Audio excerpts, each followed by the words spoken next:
Just kidding. Yeah, you thought I loaded the wrong video.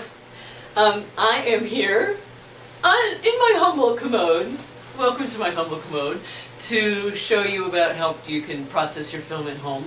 And the very first thing you need to do is get your film loaded safely into the daylight tank so that you can work in daylight.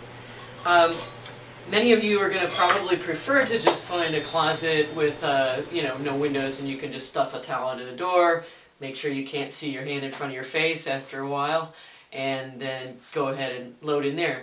But I have here what's called a changing bag, and this is sometimes a handy thing to have.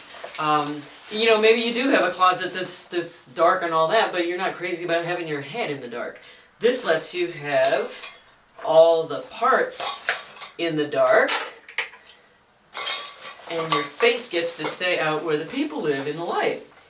So it works very simply. You saw I just put everything I needed in there by closing up these two zippers. It's like a two-layered bag to make sure the light stays out. And then we've got a sleeve, a pair of sleeves. And once your arms are in there, as long as I'm pulling this way up because this is somewhat of an old changing bag and the elastic's starting to get shot. Now that I think about it, I probably bought this in 88 or something, so it's served very well, but the changing bags that I supply you guys with are going to have a stouter elastic, and even some of them have like a dual sleeve. Anyhow, just remember that is sort of the weak link. Like, once you're in here and you've got your film open and you're loading it, you can't like go, oh, my face itched, because the light got in. But other than that's pretty much it. So you do everything that you would be doing out in the light, or that you would be doing in the dark room, just inside the bag. And when you're sure your film is safe and sound inside that tank, you can unzip it and take everything back out and you are ready to go. The other thing about the changing bag is that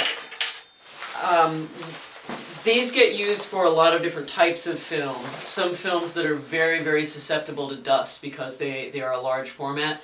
So while this bag is in your care, I want you to store it with the zippers closed. Please don't use it as a storage bag. Don't like put your tank and reels in there while you're not using them or anything. We want to just keep this safely folded up in a dry, dust-free place inside the Ziploc bag that I gave it to you in. That was terrible English. So that's it for the changing bag. I'm not going to sit there and fiddle around loading my film on video because that's going to look like nothing to you. Instead, what we'll do is I'll switch to a dummy roll, and I'll show you what you would be doing in the closet with the lights out or in the changing bag.